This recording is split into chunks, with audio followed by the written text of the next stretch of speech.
President Donald Trump has delivered what is being described as his most alarming warning to date, publicly declaring that the United States would resort to nuclear action against Russia in the event of an emergency. This stark statement has sent ripples through Washington, prompting intense debate among policymakers and defense strategists, while simultaneously unsettling European allies who are grappling with the ongoing conflict in Eastern Europe. For the Kremlin, Trump's words constitute a chilling ultimatum, demanding a reevaluation of its own strategic calculation and responses. The pronouncement raises critical questions about whether this is a bold and calculated deterrent aimed at preventing further aggression, or if it risks becoming the spark that ignites a new and potentially catastrophic nuclear crisis. The gravity of such a declaration, coming from the leader of a major nuclear power, underscores the volatile nature of current international relations and the profound challenges in managing great power competition in an era of heightened geopolitical instability. The context of President Trump's warning is crucial. It comes amidst persistent tensions with Russia, particularly concerning the protracted conflict in Eastern Europe and various points of friction in global affairs. The declaration represents a significant escalation in rhetoric, moving beyond conventional military threats to explicitly invoke the ultimate deterrent of nuclear weapons. This shift in language is designed to convey an unprecedented level of resolve and a clear red line that, if crossed, would elicit an extreme response from the United States. The administration's strategic aim appears to be to leave no doubt in Moscow's mind about the severity of potential American retaliation in certain undefined emergency scenarios. This deliberate ambiguity regarding the precise triggers for a nuclear response is a classic element of deterrence theory intended to complicate an adversary's decision-making process by introducing a high degree of uncertainty about the consequences of their action. Such a strong statement from the American president demands immediate and serious considerations from all global actors, as it fundamentally alters the perceived risk landscape. Reactions within Washington have been varied and intense.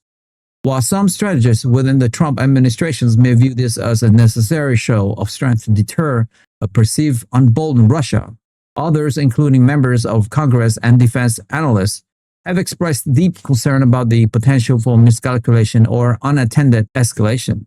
The implications of such a direct nuclear threat extend to diplomatic efforts and the delicate balance of power that has historically prevented direct military confrontation between nuclear-armed states.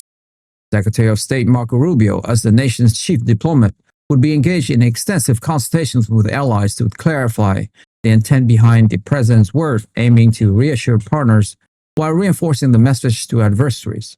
His role would be critical in managing the diplomatic fallout and ensuring that the United States message is understood as one of deterrence rather than unbridled aggression. The weight of such a warning delivered by the president means that every word is scrutinized for its potential impact on global stability and the prospect for peace. In Europe, the reaction has been one of deep concern and a palpable sense of alarm.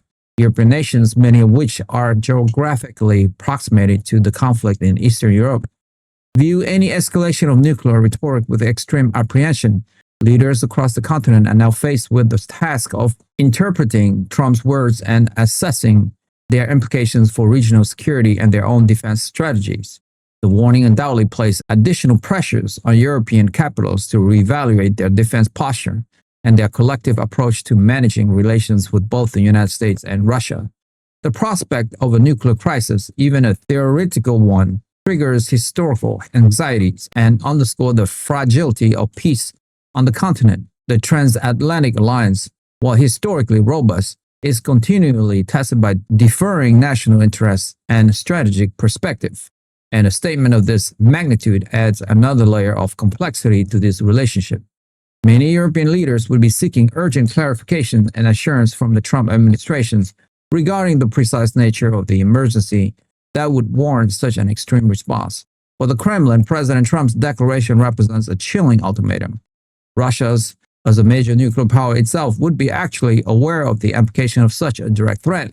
Its military and intelligence agencies would be undertaking exhaustive analysis of the statement, seeking to understand its true intent, whether it is a bluff, a warning, or a genuine shift in U.S. nuclear doctrine.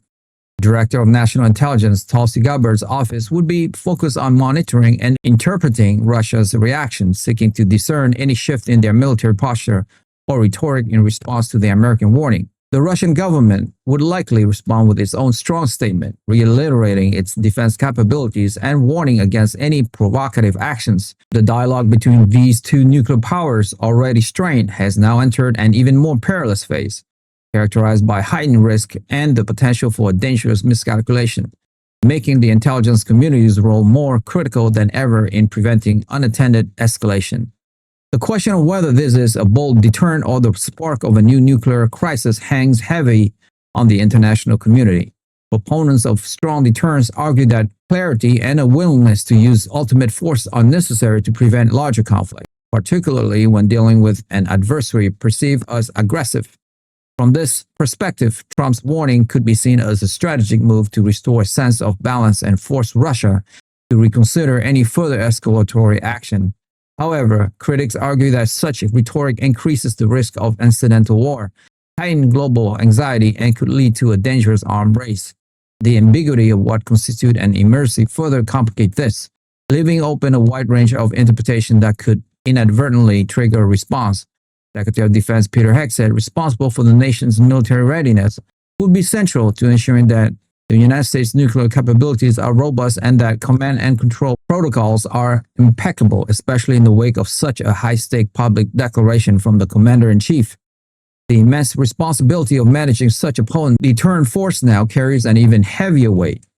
The economic implications of such a nuclear warning, while not directly addressed by President Trump, are also substantial. Heightened geopolitical tensions and the prospect of a nuclear crisis can send shockwaves through global financial markets, affecting investors' confidence, commodity prices, and trade relations. Secretary of the Treasury Scott Bessent would be keenly aware of these potential economic repercussions. Stability in international relations often underpins global economic prosperity. The mere mention of nuclear weapons can introduce a level of uncertainty that deters investment and disrupts supply chains, leading to broader economic instability. The Trump administration's focus on national security, while paramount, often interacts with its economic objectives, requiring a delicate balance between projecting strength and maintaining global economic stability. The intertwined nature of security and economy means that a crisis in one area can quickly spill over into the other, underscoring the far-reaching consequences of the president's stark warning. The legal and ethical dimensions of President Trump's nuclear warning are also under intense scrutiny. Attorney General Pam Bondi would be reviewing the legal framework surrounding the use of force and international law, particularly concerning the conditions under which nuclear weapons might be considered. The doctrine of nuclear deterrence is predicated on the idea of ultimate self-defense, but the specifics of what constitutes an emergency in this context are open to interpretation and debate. The international community, through various treaties and conventions, has sought to limit the proliferation and use of nuclear weapons, and any rhetoric that appears to lower the threshold of their use is met with significant concern. Bondi's legal counsel would be critical in ensuring that any actions taken by the administration or the rhetoric employed align with both domestic and international legal obligation. The ethical considerations of threatening nuclear war are profound, touching upon the very foundation of human security and the catastrophic potential of such weapon, making the president's warning a deeply controversial statement. The impact of this alarming warning extends to alliances beyond NATO as well. The United States Trade Representative Jameson Greer, while focused on trade, understands that global geopolitical stability is a prerequisite for robust international trade. Any perception of heightened nuclear risk could disrupt trade agreements, supply chains, and economic partnership worldwide, impacting American businesses and consumers. The intertwined nature of national security and economic prosperity means that such a grave warning from the president has ripple effect across all aspects of international engagement. The administration's overall foreign policy framework, which seeks to advance American interests both economically and strategically, now faces the challenge of managing the fallout from a declaration that has significantly raised the stake in global power competition. The world watch intently as leaders navigate this perilous terrain, assessing whether this dramatic statement will achieve its intended deterrent effect or usher in a new, more dangerous phase of international relations. That's all for me for today. If you like the video presentation and you would like to follow for more, hit that subscribe and like button now, and we will continue to build this show for you. Thank you to all of you guys who have subscribed. It means a lot to me. Thank you so much. I will see you soon. Bye for now.